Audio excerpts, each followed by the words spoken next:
Ya pokoknya apa sajalah ya. Seandainya masih bisa dibuka tanpa merusak kehormatan mayit, silakan. Tapi jika sampai merusak kehormatan mayit, kayak tang dimasukkan ke mulut geger, wah dipaksa-paksa, nah, ini merusak kehormatan mayit, nggak usah, biarin ya. Kecuali kalau giginya itu bernilai kayak emas atau perak dan ahli warisnya menuntut, wah ini jatah kami nih, ambil, ambil nggak apa-apa.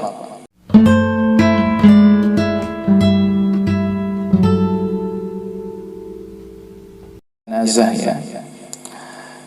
Hal berikutnya yang kita bahas adalah masailu fi ghuslil mayyit. Bismillahirrahmanirrahim. Masailu fi ghuslil mayyit. Beberapa masalah dalam memandikan mayit. Masalah yang pertama, yaghuddul ghasilu wa man ma'ahu fil mubtasali basarahu wujuban an auratil mayyiti wa nadban an ghairiha. Orang yang memandikan mayit dan orang yang membantu memandikan mayit wajib menundukkan pandangannya dari aurat mayit. Maksudnya apa? Jangan melihat aurat mayit. Wajib. Bagaimana kalau selain aurat? Sunnah, jangan melihat. Sunnah. Jadi selain aurat, kalau laki-laki kan dari atas besar, ya, itu kan aurat. Dari bawah lutut ya, sampai ke kaki ini bukan aurat. Boleh kita mah, tapi lebih utama jangan begitu. Cuman kan kalau nggak lihat gimana masuk ini? Susah. Berarti kalau bukan aurat ya nggak apa-apa kita lihat. Termasuk kan kita ada keperluan juga ya, ada kebutuhan. Bagaimana bersih atau tidaknya kan? Kalau tidak melihat kan susah begitu. Tapi khusus aurat sebisa mungkin jangan kita melihat, kecuali memang dibutuhkan. Nggak apa-apa kalau dibutuhkan. Jadi hukum asalnya nggak boleh, haram melihat aurat mayit. Tapi kalau mau tidak mau kita harus melihat supaya kita tahu udah bersih atau belum ya, itu hukumnya diperbolehkan, tapi sesuai dengan kadar kebutuhan saja. Jadi kalau kebutuhannya sudah terpenuhi, sudah jangan dilihat lagi aurat mayit. Begitu ya. Sebagaimana misal perempuan ya, perempuan berobat, dokternya laki-laki. Dan harus ada sebagian organ tubuh yang dibuka. Sedangkan itu aurat. Lah apakah boleh? Boleh, dengan catatan satu, ditemani oleh mahramnya. Ini perempuan nih. Yang kedua, tidak ada dokter perempuan. Yang ada cuma dokter laki-laki, atau ada dokter perempuan tapi kualitasnya beda dengan dokter laki-laki. Itu boleh dokter laki-laki. Tiga, yang dibuka hanya sebatas apa yang ingin diobati. Lebih dari itu jangan. Ya. Dan dokternya juga sama, boleh melihat seandainya diperlukan. Jika tidak diperlukan, cukup dengan tangan yang ditutup pakai sarung tangan. Ya, ini adab-adab dalam berobat. Sama ketika memandikan jenazah juga seperti itu ya. Jangan melihat kepada aurat mayit kecuali jika dibutuhkan. Apalagi darurat begitu. Itu mau tidak mau silahkan dilihat, tapi sekedar kebutuhan saja. Masalah yang kedua, yundabu an yu'idda ina'an wasi'an lil ma'i wa yub'idahu amma yukazziruhu minar rasyashi wa yu'idda ma'ahu ina'aini kadzalika. Nah, disunahkan menyediakan 3 wadah air. Yang satu besar, yang kedua sedang, yang ketiga kecil. Dan usahakan 3 wadah air ini agak dijauhkan dari sesuatu yang kira-kira dapat mengotori air.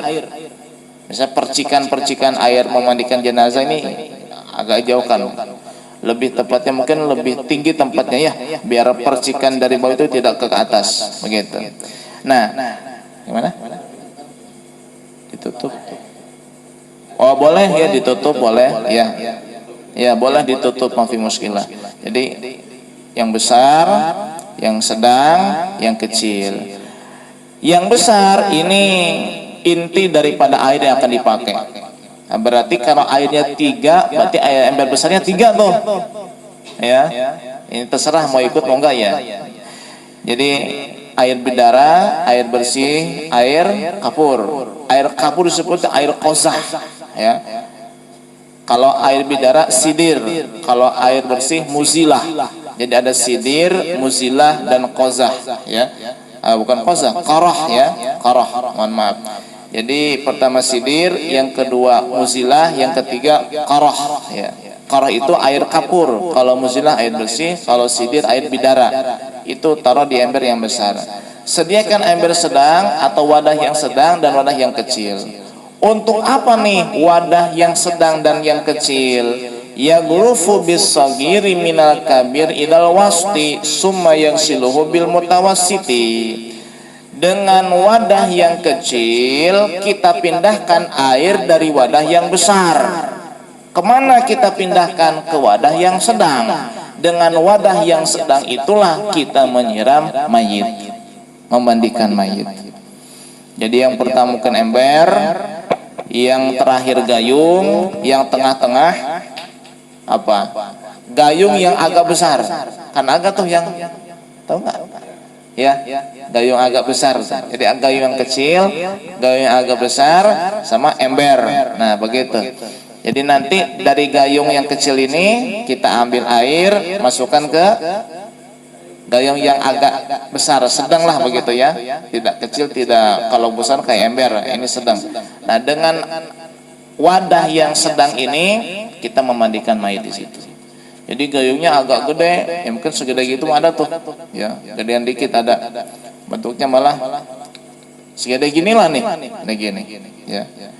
Tidak terlalu dalam, pegangannya tidak terlalu panjang. Nah itu boleh diikuti, boleh ya, kalau ribet ya apa ya. Ini kan hanya teknis ya, anak teknis, biar memudahkan dalam memandikan jenazah begitu. Toh pakai selang aja langsung bisa kok, ya. Pakai selang kalau nggak mau ribet nggak apa-apa. Jadi kalau mau ngikutin ini ya begitu ya, sediakan 3 ember, isinya apa? Air sidir, bidara, air muzila, air biasa, sama air qarah, air kapur. Kemudian sediakan gayung kecil sama gayung yang sedang, begitu. Ya, sedang. Dengan yang kecil kita ambil air dari ember, masukkan ke situ. Lah tujuannya apa kok dipindahkan dulu? Nah ini penting, tujuannya supaya nanti air mustamalnya nggak kembali kepada ember, ya, kepada ember yang utama tuh. Kalau kita langsung ambil dari ember utama, kita siramkan, khawatir itu ada yang mau ke gayung, kita ambil lagi, bercampurlah air mustamal dengan air yang inti tersebut. Nah, untuk menghindari hal tersebut maka dipindahin dulu, ya, dipindahin dulu. Wala basa bil isti'anati binahwi khurtum, tidak masalah jika memang membutuhkan selang untuk memandikan jenazah, boleh. Jika mau pakai selang juga boleh. Yang ketiga, yundabu talinu mapasilihi ba'da ghusli, setelah dimandikan sunnah si mayit kembali dilunakkan persendiannya, dilemaskan persendiannya. Jadi 2 kali melemaskan persendian mayit. Pertama pada saat awal meninggal ya, pada saat pertama awal-awal meninggal begitu ya, baru-baru meninggal begitu, itu dilemaskan sendi-sendinya. Nanti dilemaskan lagi ketika selesai dimandikan, begitu. Ini sebelum dilap pakai handuk, ya, dilemaskan dulu. Setelah dilemaskan baru summatan sipuhu, baru dilap pakai handuk. Li'alla tabtala akfanu, supaya kafannya tidak basah. Nah kalau kafannya basah, payusri apa sadoha, ini mayit cepat busuk nantinya, karena kafannya basah. Jadi elapnya sangat kering, rambut, kuping, semuanya sampai ke bawah. Jangan ada air yang tersisa, apalagi tergenang di tubuh si mayit.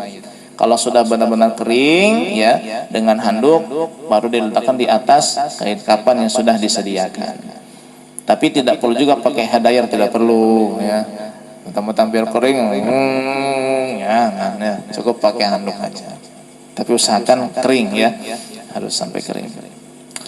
Masalah yang keempat, yukrahu akhdhu syai'in min sya'ril mayyiti aw dhufri, makruh mengambil atau memotong rambut atau kuku si mayit, makruh. Ya, meskipun rambutnya panjang jangan dipotong, kukunya panjang jangan dipotong, biarin. hukumnya makruh, jangan dipotong. Apalagi sampai merusak kehormatan mayit, ini bisa haram ya. Mohon maaf nih, seperti misalnya ada gigi palsu ya, dan itu gigi palsunya biasa ya, bukan emas, bukan perak, tidak bernilai lah begitu. Seandainya jika diambil itu dapat merusak kehormatan mayit, maka nggak usah ya. Seperti apa? Seperti gigi palsu yang semi permanen, susah diambilnya, itu nggak perlu pakai gegep segala macam, pakai tang, nggak perlu ya. Ya pokoknya apa sajalah ya. Seandainya masih bisa dibuka tanpa merusak kehormatan mayit, silakan. Tapi jika sampai merusak kehormatan mayit, kayak tang dimasukkan ke mulut, gegep, wah dipaksa-paksa, nah, ini merusak kehormatan mayit, nggak usah, biarin ya. Kecuali kalau giginya itu bernilai kayak emas atau perak dan ahli warisnya menuntut, wah ini jatah kami nih, ambil, itu ambil, nggak apa-apa ya. Emang ada ya gigi emas, gigi perak ada. Apalagi orang tua zaman dulu, ini yang menentukan miskin atau kaya itu dari gigi. Kalau gigi ada yang emas berarti kaya itu. Iya, zaman dulu itu ya. Jadi orang pakai gigi emas itu bangga, makanya banyak senyum kemana-mana gini. Biar kelihatan orang kaya ya. Masalah yang kelima, al-mayyitul muhrimu la yuf'alu bihi syai'un mimma yahrumu 'alal muhrim listimrari hukmil ihrami ba'da wafati. Mayit yang sedang ihram, jadi orang yang sedang ihram lalu meninggal dunia, tidak boleh dilakukan kepada mayit tersebut apa-apa yang diharamkan bagi orang yang ihram. Orang yang sedang ihram tidak boleh pakai wewangian. Maka mayit ya, seorang ihram yang meninggal, si mayit yang sedang ihram ini tidak boleh juga dimandikan dengan air kafur, karena kan air kafur wangi. Sedangkan orang yang sedang ihram tidak boleh pakai wewangian. Termasuk juga menutup kepala jika laki-laki ya. Orang yang sedang ihram tidak boleh pakai penutup kepala, pakai peci, pakai apa, handuk nggak boleh, kain. Nah, ketika orang yang ihram ini meninggal dunia, maka sama, kepala jangan ditutup dengan kain kapan, biarkan terbuka ya. Beda tuh. Kenapa? Karena nih orang sedang ihram meninggalnya.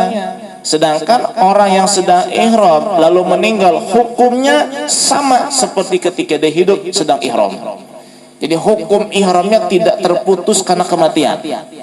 Meskipun dia wafat tetap dihukumi sedang ihram. Buktinya apa? Banyak riwayat yang menjelaskan bahwa ketika nanti dia dibangkitkan dia dalam kubur di hari kiamat nanti, maka dia akan bangun dalam keadaan membaca talbiyah, labbaik Allahumma labbaik. Berarti kan masih hukum ihram. Begitu. Ihram itu sedang haji dan umrah ya. Sedang haji atau umroh, lagi melaksanakan ibadah haji, lagi melaksanakan umroh, meninggal dunia, maka jenazahnya tetap diurus seperti biasa, tapi awas, apa-apa yang diharamkan bagi yang ihram haram diperbuat kepada si mayit tersebut, karena dia meninggal dalam keadaan ihram. Kenapa diharamkan?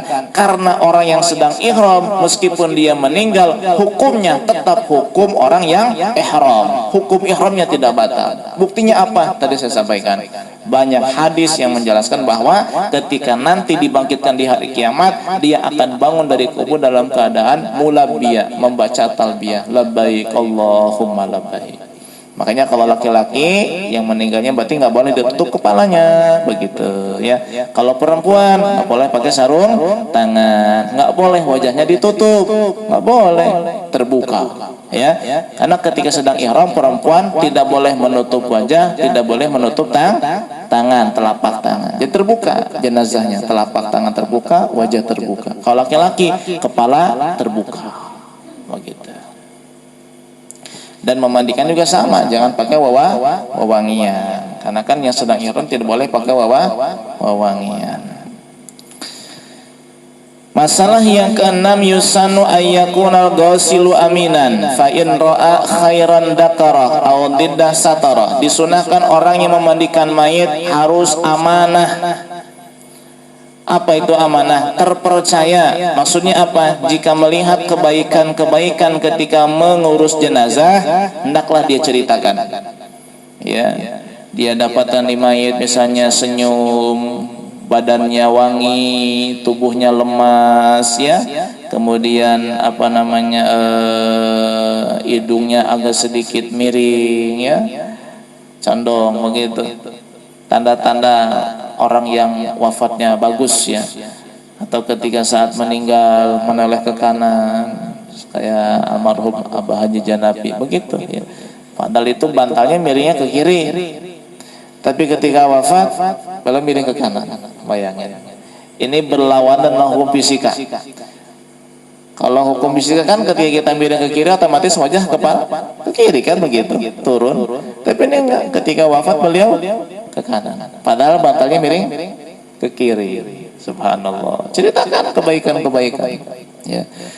Nah, jika menemukan kebalikannya, waduh ini si mayit wajahnya seram, ya, matanya juga melotot susah dipejamkan, keluar bau busuk, naudzubillah, atau jasadnya berat misalnya. Padahal lagi hidup nih ya, itu tubuhnya cuman 100 kilo, agak gemuk ya. Pas meninggal kok hampir 150 kilo beratnya. Padahal kan seharusnya semakin enteng, ya. Wallahu a'lam, ya. Ini penelitian yang berkata orang yang sudah meninggal itu tubuhnya berkurang, berat badannya berkurang 15 kilo. Wallahu a'lam, ya. Gak pernah ada yang ngilo kan? Gak pernah, ngapain juga di kilo sama di kilo. Tapi Allahu a'lam katanya begitu. Kalau penasaran coba aja nanti, ya. Izin dulu sama ahli warisnya, boleh nggak di kilo nih, mau dijual. Ya. Tapi ada yang kayak gitu, dan kebanyakan seperti itu, turun 15 kilo ketika meninggal.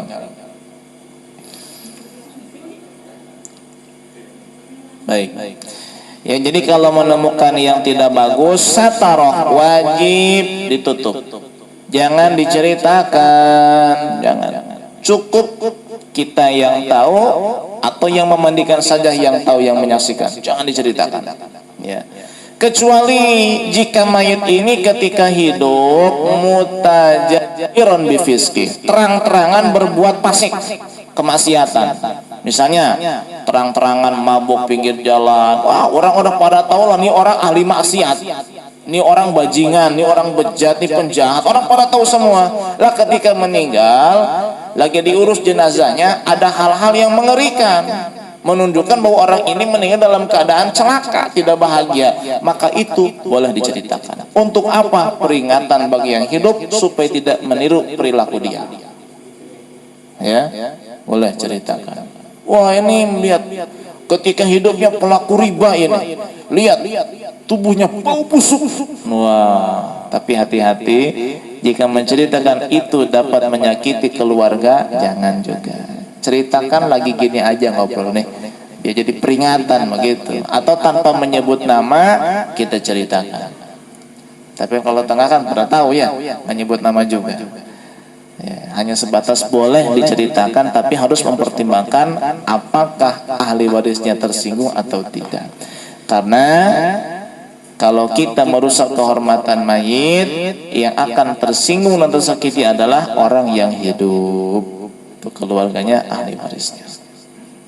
Ulangi, kalau menemukan kebaikan ketika mengurus jenazah, hendaklah diceritakan. Kalau menemukan yang tidak baik, wajib ditutup. Kecuali jika orang ketika hidupnya ini terang-terangan berbuat maksiat.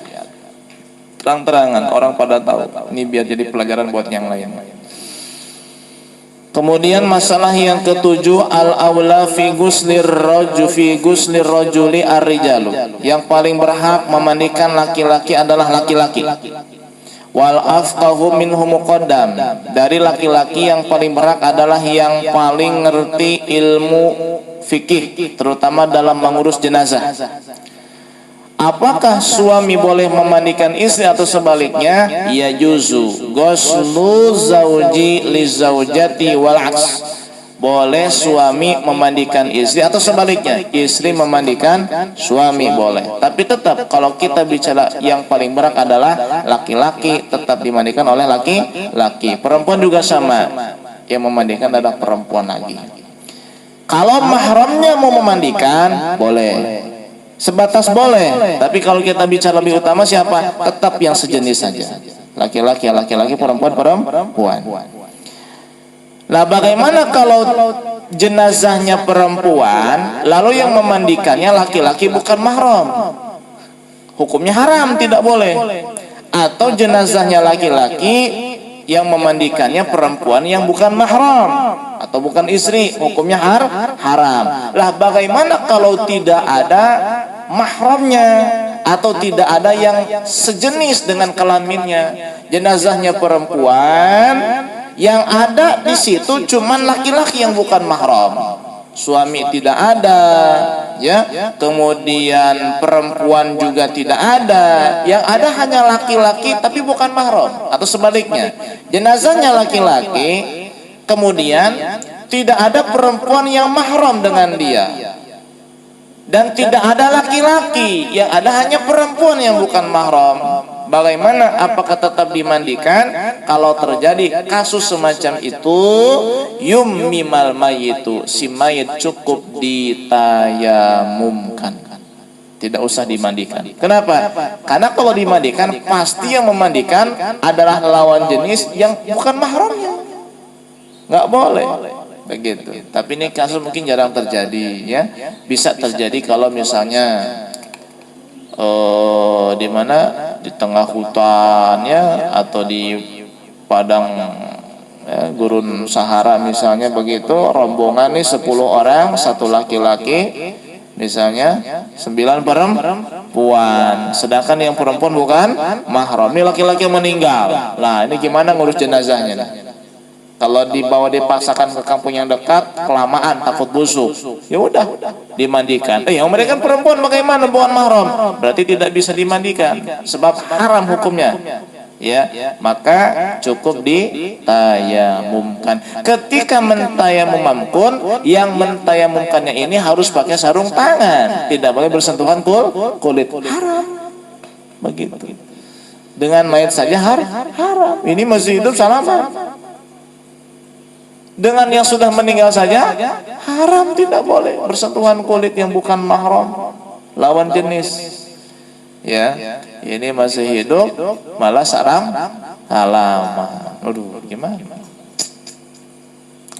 Yang ke-9, idza ta'azzarul ghuslu, jika tidak mungkin dimandikan, li faqdil ghusli, li faqdil ma, karena tidak ada air, li faqdil ma, au li tahari badal mayit, atau menyebabkan tubuh si mayit terkoyak karena ia mati dalam keadaan, mohon maaf, kecelakaan, atau misalnya dimutilasi, dibunuh sama orang, hancur tubuhnya, naudzubillah.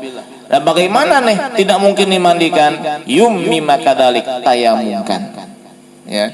Jangan dipaksa, badan udah hancur dimandiin, masya Allah, naudzubillah min dzalik, ya. Atau misalnya gosong, terbakar tubuhnya, ini kalau dimandikan rontok nih tubuhnya nih, jangan dimandikan, cukup tayamum.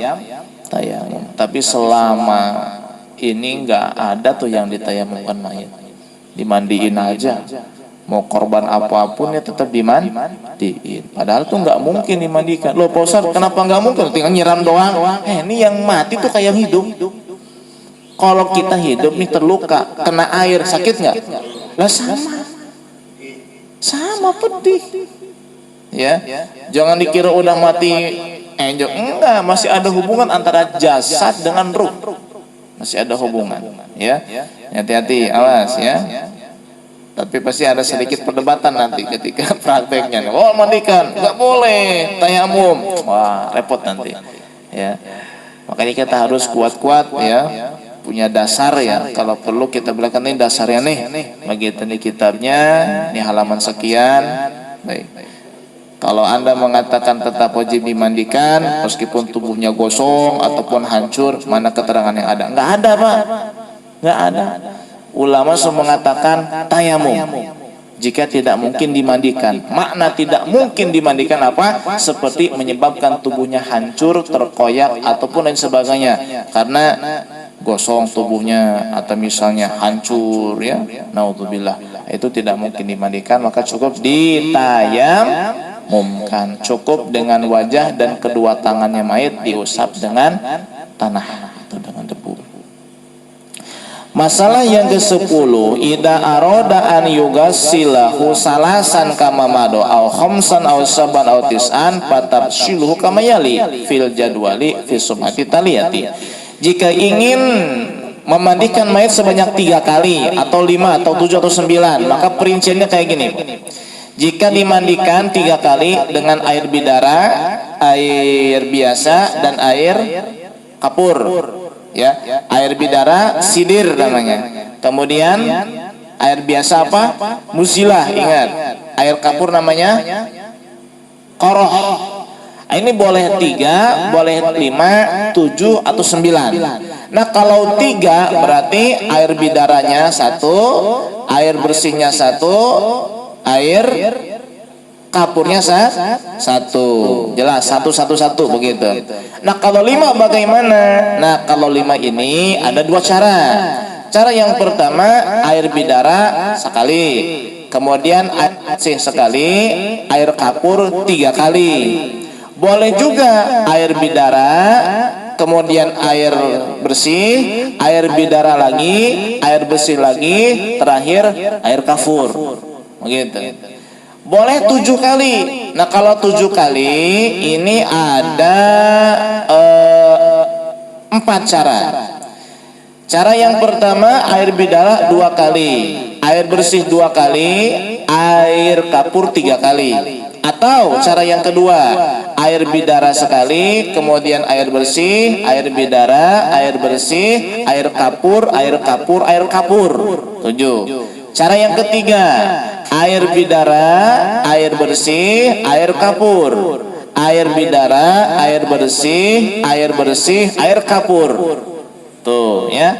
Cara yang keempat, boleh dengan air bidara dulu, kemudian air bersih, air bidara lagi, air bersih, air bidara, air bersih, air kapur. Nah, itu 4 cara. Cara yang paling sempurna adalah dengan 9 kali. Air bidara 3, air bersih 3, air kapur 3. Bagaimana caranya? Pertama air bidara dulu, kemudian air bersih, baru air kapur. Air bidara lagi, air bersih, air kapur. Air bidara, air bersih, air kapur. Ya.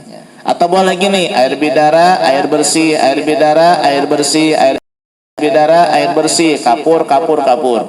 Boleh. Pilih yang mana? Wah, bingung. Ya, begitu. Jadi supaya enggak banyak ngebulak-balik mayitnya, begitu ya. Kan tangan kanan dulu ya, sampai sini, terus dari kepala dulu, kemudian tangan kanan sampai sini, baru sini. Nah, itu air bidara dulu, kemudian air bersih, siram air kapur. Begitu enak tuh ya. Jadi ngebalikin cuma sekali doang. Ketika dibalikan ke kiri, berarti kan yang kanan dibasuh belakang tuh. Berarti air bidara, air bersih, air kapur. Ini kan ke kanan, berarti kan sebelah kiri yang belakang. Air bidara, air bersih, air kapur, selesai. Enak itu daripada air bersih 3, nanti air bidara 3 kali, udah dibalikin nih, baru air bersih 3 kali, balik ribet. Jadi ngebalikin cuman sekali aja, sebelah kiri dulu, berarti kan yang kanannya dibasuh, bidingkan lagi ke kanan, sebelah kiri, udah selesai berarti. Ya. Air bidara, air bersih, air kapur, gitu aja 3 kali. Ya. Makanya enak ngikutin cara yang sudah disebutkan tadi di awal itu apa? Sediakan 3 ember, kemudian gayung kecil sama gayung sedang. Kenapa gayung sedang? Karena gayung sedang itu kan isinya itu lebih banyak. Jadi nggak cepat habis begitu nyiramnya. Kalau air kecil kan siram dikit habis, ambil lagi habis. Begitu. Jadi ember gayung kecil diambil buat ngambil air, masukkan ke gayung sedang baru pakai begitu. Nah, Jadi ada yang membantu ya, ada yang apa namanya nyukin air begitu ya, ada yang bantu gosok-gosok gitu. Nah itulah masalah memandikan jenazah. Itu nggak ada patokannya. Ya, kira-kira nggak ngeribetin dan tidak kurang personil. Ya, kebanyakan kan ngeribetin. Ya, terlalu sedikit juga repot. Ya paling 3 orang sedang itu. Ya, 1 tukang yang 2 kenek. Ya gitu. Ya kalau ibarat bawa mau kenek ketiga boleh kalau.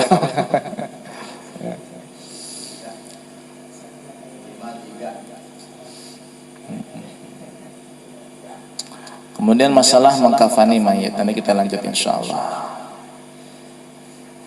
Jelas.